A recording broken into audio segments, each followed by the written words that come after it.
being, we are not we have not been really impacted by the overall situation. Activities are being run as they used to be run. The primary problem we're confronted with in Syria is also of financial nature. Can we take another question or two? Sure. Isabel Sacco, EFE, a Spanish news agency. Yes, good afternoon. Do you believe that the idea, do you think that the idea put forward by Israel weeks ago of transferring Palestinians to third countries has been really put aside by the government? Or do you think that it could re-emerge at some point? And in relation to this, given the international geopolitical situation and the resources that Europe, you mentioned Europe as a group of countries that you would like to see come with more funds, but now the Europeans are more worried, concerned by the resources going to defense. So in that sense, do you think that it would be really possible to make Gaza a place where life is possible? That's a very good question. Life in Gaza has been unbearable for some time, already before October 2023, but became hell after October 2023. And when you see how devastated the Gaza Strip is, I do believe it's definitely a legitimate question. But Gaza is, where the Gazans come from, and that's their land. And they see their future in their own land. So the question is, how do we make Gaza livable again, basically?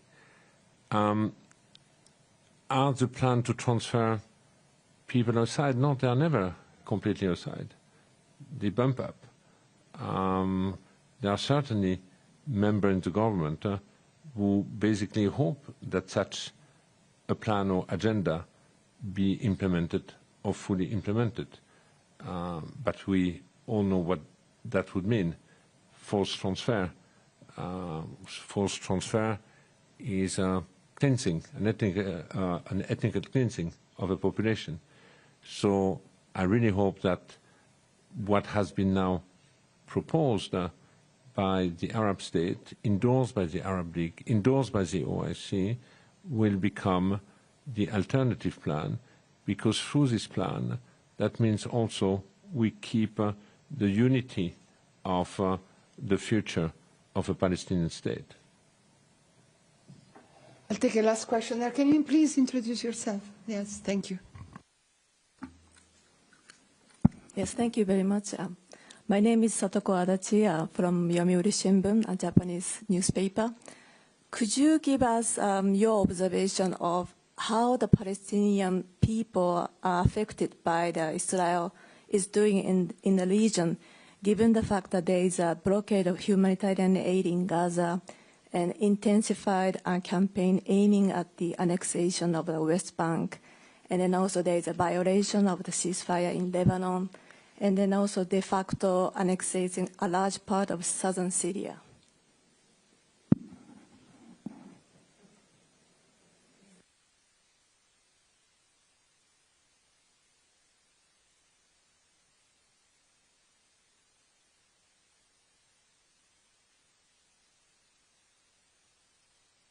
I don't understand everything of your question, but yes. But basically, your question is about how the Israeli military operations are impacting the Palestinians across the region, correct?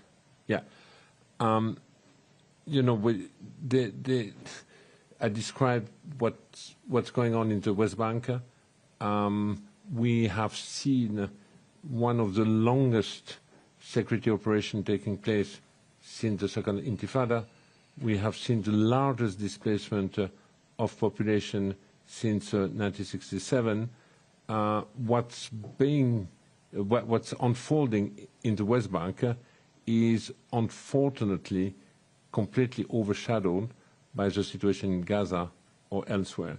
But it's an extraordinary, worrisome situation.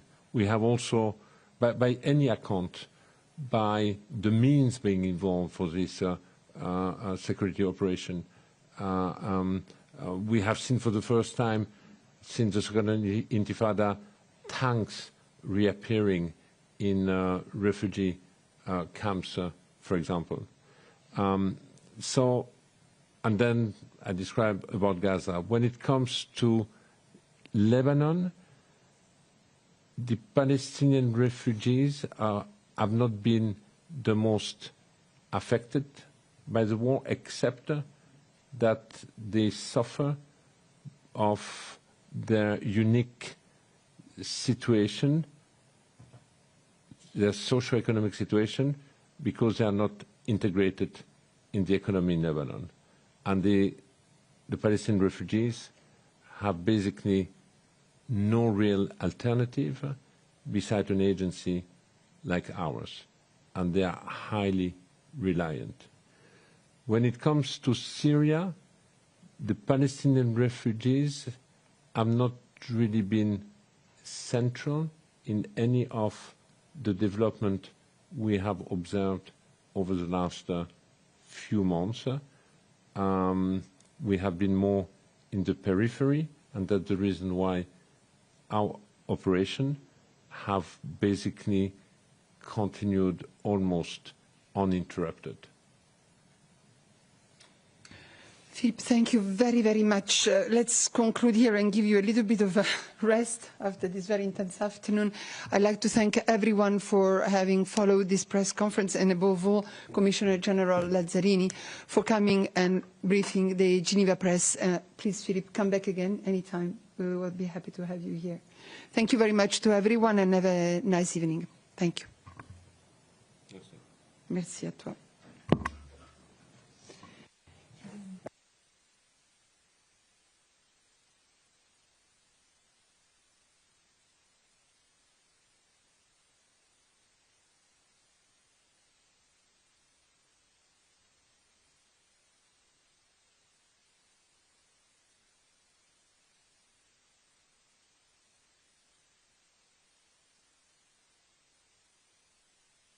I've just been given the remarks of Philippe Lazzarini, so we'll send them to you straight away.